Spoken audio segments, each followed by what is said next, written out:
Good afternoon, now generation. It is day 19 of our 29-day challenge.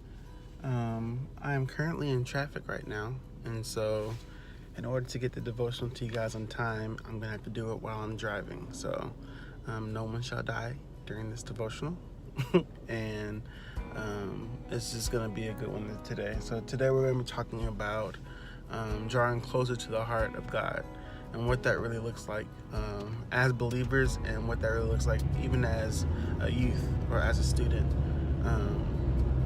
So yesterday we talked about how God created us in His image and what that really looks like, and how He designed us to be like Him. He designed us to rule, to lead.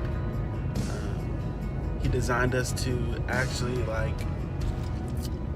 be a representation of Him on the earth. And His heart was always to have communion with us as humans. And a lot of times as believers, we lose sight of the relationship aspect of our Christianity. Like, we lose sight of the importance of having a relationship with Jesus Christ. Like, it's not so much about the Sunday, Wednesday, going to church ordeal, although that's great. But our main focus as believers is to draw closer to Him. And when we draw close to Him, it's like everything else doesn't matter. I remember when I first, when me and Miss Adriana first started talking, like, there were a lot of times where I would drop what I was doing just to go see her because I missed her. Like one time I was at home and I was thinking about her, and at the time she lived like an hour away from me. And I was like, you know what? I'm gonna make the decision to just go for it. I'm gonna go and meet her and just spend time with her because I really wanted to be with her. And I made that sacrifice. Why? Because I loved her. Because I wanted to be near her. And as Christians, and especially as youth, as young believers in school, there's going to be sacrifices that have to be made in order to draw closer to God. You know, whenever you are exclusive, is it exclusive? Meaning that you only talk to one person? Like, there's nobody else that really matters at that moment. There's nobody else that really care, that you really care about in that moment, because you only love that one person, and you would do whatever it takes to make that person happy. And like, as Christians, that should be our number one goal. That should be our number one desire, is God. Like, I really don't care what the world has for me. I really don't care what people think. I really don't care what people say, because I love you, and I love you more than I care about what other people say about my relationship with you. And so we have to really take into consideration where we are in our relationship with Christ. Like, how close are you to Him? You know, is He just a figment of your imagination? Is He just somebody that you talk to when you're in trouble? Is He just somebody that you call upon when you need a favor, or you need Him to give you an A on a test? Or do you have a genuine, authentic relationship with Jesus Christ? Because it's so important that we have that in this season, because, like, no lie, Jesus is coming back real soon, and He desires for everyone to come to Him. And so we have to make that decision. Like, it's our choice if we're going to love Him the way that He wants us to love Him, if we're going to love Him the way that He deserves to be loved. And so I challenge you guys, even as we go into our time of worship tomorrow, to really think about where you are in your relationship with Christ. Like, how close are you to Him?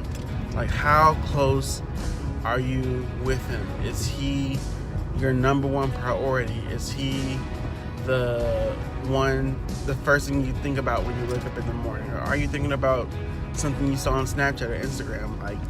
Like really pray about your focus and fixing your eyes on him, because he desires to draw close to us. And I know y'all have seen it many times, but I've had several experiences where God just comes and I'm just sitting there, and y'all used to laugh at me a lot, but it's okay. But I used to just sit and just be in his presence, and I'll just start laughing and I start acting crazy. And y'all thought it was a little spooky. Some of y'all probably thought it was a little spooky. Some of y'all thought it was flat out hilarious. But it was like the connection that I had in that moment. Like, I didn't care what I was doing. Like, I didn't care what people said. I didn't care how people felt about it, because I was with him. And when you get there, it's so sweet. It's like the sweetest thing that you will ever experience. Like, trust me, like, it is the greatest thing that you'll ever experience when you have that intimacy with God, when you have that closeness with him, when he's able to just pour out his love on you, when he's able to just pour out his spirit on you. And it's a lot of times we take that phrase out of context, like, Lord, pour your spirit out on me, and we're thinking like he's gonna have a bucket of water just pouring you. But it's more so you yielding to him, you saying, God, I give up my life to you. God, I release my will to you, and whatever you want to do in my life, I give that to you. And then he just comes and he just moves, he blows. And I believe too, it's like, once you make that decision that he's number one, like he's your number one priority, like everything that you've been wanting, everything you've been asking for, it becomes like a part of how you see things. Like, it becomes a part of how you view certain things. Like, you have a different perspective on everything. Like, you have a different perspective on life and just in general. And so as I close, I just want you guys to really, as we go into our time of worship tomorrow, to really search your heart, see where you, like, be honest with yourself, see where you are with Christ, and just come expecting tomorrow. Tomorrow we're just gonna have a time of prayer and soaking in the youth room. We'll start as soon as they release us from service. But we're just gonna go after God and see what he does. And I believe that he's just gonna come and pour out his spirit on us, and he's just gonna move in a mighty way. And so if you come hungry, he'll feed you. If you come thirsty, he'll give you a drink. And so just come expecting tomorrow, and I will see you guys tomorrow night. Love you guys.